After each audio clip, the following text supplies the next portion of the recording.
And,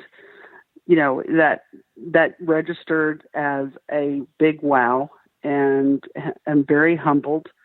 You have to be humble in this industry. If the ego is the first thing out the door, that's a big turnoff. So you have to be humble. I have a servant's heart and will do whatever is needed to make sure that the client is taken care of. Mm-hmm. And that's the bottom line. Yeah. If you take care of the client, they'll take care of you. Yeah. Kat, one of the first things I recognized about you when I met you was that humble heart and the willingness to do anything. The industry itself is very prevalent with arrogance and holier than thou, which is unfortunate because it's such a wonderful industry.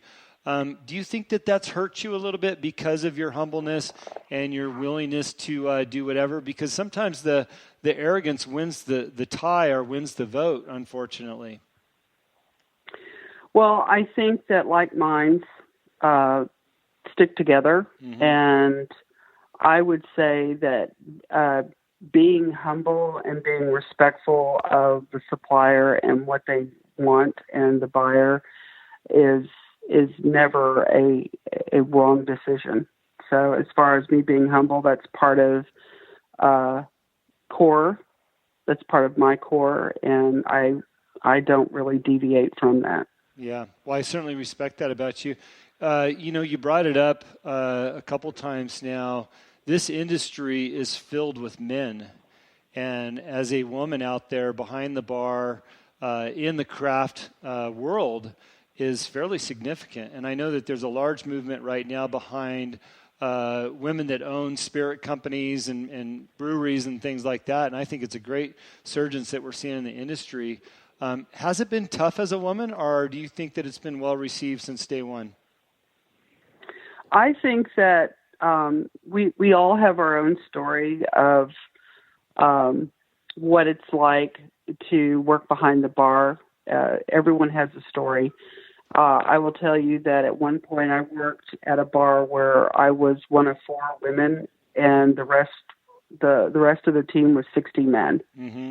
And the advantage of working there with the guys was they ran the show. They gave us no slack. Well, if you want to be here, then you need to step up and do exactly what we do. And if you couldn't jump on the train with them, then you fell off. And so I stayed on the train for 9 years and learned a lot from these guys. As far as women in the industry, I think, yes, there is a movement to showcase more women. Do I get put off when I see stories where they show a whole team? Well, we're fabulous, we're this, we're that. And then I'm like, well, where are the women? Mm-hmm. I don't see any women on this team. Yeah. And that to me is a step backwards. I think, women have a different sense when it comes to cocktails. We're actually better at it. And I can confidently say that.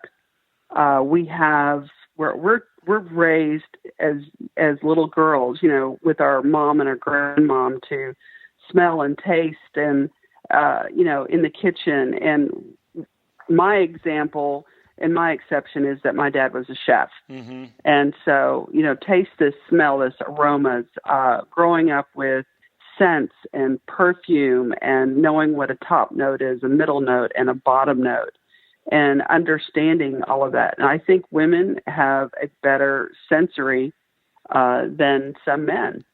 I'm not saying all do, but I would say a lot of women do. We're very good at it. Well, I'm certainly not going to argue with that. I think that women also have a great attention to detail. Correct. One of the things that I noticed about your cocktails, by the way, is the presentation. I'm a person that eats with my eyes. I see something that looks attractive, I want to try it.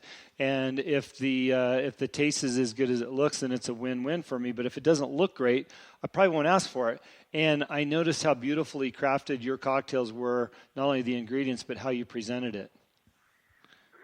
Well, visual, seeing something that's visually pleasing usually tempts the palate. And my rule of thumb is always use in the garnish a component of the drink. So if it's got lemon in it, then use some kind of lemon garnish. If it has some kind of floral note, and if you can use the floral and it's available and it's in season, then use it. That's, and I think that a lot of mixologists do that. Everything it has to be Instagrammable, and that's great. And I've seen some outstandingly beautiful cocktails on Instagram. But when you're working in a national account and you have something that's so exotic and it's hard to locate and it's on the drink, and then that becomes operationally not effective, then what do? Simple is better. But if you can get everything operationally set, then you're good to go. But that's I think that's some of the issues when making Instagrammable cocktails is, oh, wow, that's amazing. Well, where did you get that? Oh, well, we had to ship over to Japan to get that particular flower. Yeah. Oh. So how do we get that to 1,000 units? Yeah. That's a problem. I think that's just good business advice in general, whether you're in the craft cocktail movement, food purveyor, et cetera, but to think about your audience, your potential client, and creating or pitching something that fits their business model. Because it, like you said, if you're pitching that Instagrammable photo that you're going to have to, ship off from another country to get one item, that's not very realistic, regardless of what segment you're in. And I love that that's part of your thought process. Oddly enough, to divert a little bit, I'm up here in Kalispell, Montana, very small population, country town. There is a Thai restaurant here in town, and I just learned yesterday that the owners fly to Thailand for 2 months a year and bring back all their spices so they have enough for the whole year. And I thought, wow. That food just got a little bit better because I know that they're going there to get the best ingredients. But it's crazy to think that that's part of their business model that requires them to go back home to get exactly what they need to make their food. So I love that that's part of your thought process, because really you've got the client and your customer in mind first and foremost when you're presenting opportunities for them to make, as they said, more money. Right. And, I had an idea with a client the other week, and I pitched it to him, and I said, I'm going to use sumac. Well, what's that? Well, it's a tart berry, and it's used typically in Middle Eastern food. And they were like, oh, okay, and what's that going to do? And I said, it's going to be great. Well, I tested it, I infused it, and I don't know if it's the particular brand that I purchased, but I wasn't impressed with it, so I scrapped it. Mm-hmm. I have to, and sumac you can get. I mean, it's readily available. But it was just the whole idea, and I did this and I ordered lilac and I tested the lilac and I didn't like it. It wasn't the floral note that I thought it was going to be. So I scrapped that. And I told him, I said, I scrapped it. There somebody from Brown-Forman that I work with, she made a comment one day. She goes, that's great, but can you land the plane? Yeah. And I said, that's a aha moment for me. Yeah. So sure, you can take the plane up in the air. That's great. You can fly all day, but can you land it? Yeah. And that has been with me since she mentioned that about 6 or 7 months ago. Can you land a plane? So I have to make sure that when that cocktail is done for a national account or a hotel group, that plane can land and it's easy for them. Logistically, can they purchase the ingredient? Can they get those flowers flown in? Can they get that herb flown in? So on and so forth. Yeah. Again, that's something that applies to many different businesses and items that you might present to a buyer. I like to present value on my show, and I want to start with another question that's going to add some value to my listeners and including myself. As I mentioned, Tito's is one of my favorite spirits, or foundation spirits for a cocktail. Can you tell me your favorite Tito's cocktail that maybe I can go downstairs and make after I get off the show with you, because it's a few hours later here? Well, I would say probably the easiest thing is Tito's lemonade. Okay. And that's as easy as it gets. pick 3 to 4 ounces of your favorite lemonade and add 1.5, maybe 2 ounces of Tito's.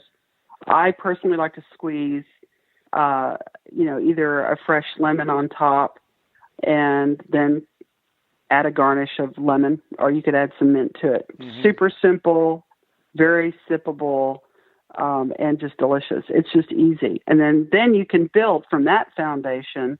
And then if you wanted to add some strawberries, you could throw some strawberries in it. If you wanted to add some peach, you could add some peach. If you wanted to add some raspberries, if you wanted to throw a piece of watermelon in there, if you wanted to throw a little jalapeno in there, you want to put some cilantro in there, and then you can build on that foundation and make multiple cocktails just from that one base. Well, I'm glad I asked the question. I'm also glad you answered it that way, because it made me think of another thought that will add some value to our listeners. They say that the margarita is still the number one cocktail sold in the United States, and mainly that's due to the inexperience of the customer sitting at the restaurant, getting ready to order a drink, and not wanting to be embarrassed. So their default is, I'll have a margarita, I'll have a Bloody Mary, I'll have a martini, or a Cosmo, because those are catchwords in the industry that people have heard, and they don't want to be embarrassed. I love you talk about the simplicity of a Titos vodka and lemonade, because it's that used to be my go-to at house parties around the pool, because I knew I could make it very easily. And if I'm sitting around the pool and a guest says, hey, I want to go make my own drink, what did you pour me? And I could easily say, well, that was 1.5 ounces of Titos vodka and some lemonade. I love being able to replicate and duplicate for people that's easy. How do we get people out of that uncomfortable zone when they walk into a restaurant to have the confidence to order something that's out of the ordinary, like a margarita? Well, I really think it depends upon where they are, what food they're having. For example, I have been doing some private events for some law firms here in Dallas, and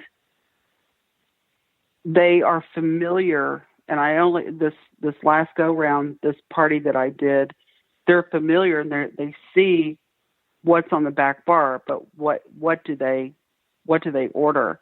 When they see a menu and they see it's got this, and this, what do they order? The best thing to do is, and I used to do this with my guests when I was a bartender, and they come to the bar and they're stumped. Well, I just don't want, a glass of wine. Well, what are you having for dinner? Are you going to have an appetizer? What's the appetizer? Well, what are your favorite flavors? Why don't you tell me what your favorite flavors are and let me guide you into an experience? And you will see bartenders, mixologists, bar chefs, servers who will take that time because they care that much for you to have that great experience. Let them help you have a great experience. Mm-hmm. And then you can build on that foundation of whatever that drink is. That's what I would suggest. That's a great point. At a time, again, many years ago when I was at Kettle One, we used to go to the Petrosian Lounge a lot at the Bellagio in Las Vegas, which was one of the top lounges, as well as some of the best mixologists in Las Vegas worked there. Tony Aboganum set up that bar. Matter of fact, we supported a lot of those efforts. And when you sat down at that bar, the bartenders, if you weren't sure what you felt like, or if you were just perusing the menu, they always asked, hey, what are you feeling like? Where are you heading from here? Are you going to a show? Are you going to dinner? Did you just have dinner? Oh, what did you have for dinner? And based on a series of questions, they were able to identify or at least make a suggestion of what a cocktail might be for you at the time based on what you were doing. And I think it works in the reverse, too. As a customer sitting at a bar, and, it is overwhelming to look at, especially now with all the craft products behind that bar, it's overwhelming to think about what you might want to drink. And I would really encourage the customers to ask the bartender, well, what's your specialty? And give them a spirit, right. Maybe a spirit that you're interested in, whether it's a rye, a whiskey, a vodka, a tequila, and allow them to make some suggestions based on what they're good at making. You might just change your whole experience that night. Right. Yeah, I used to do that,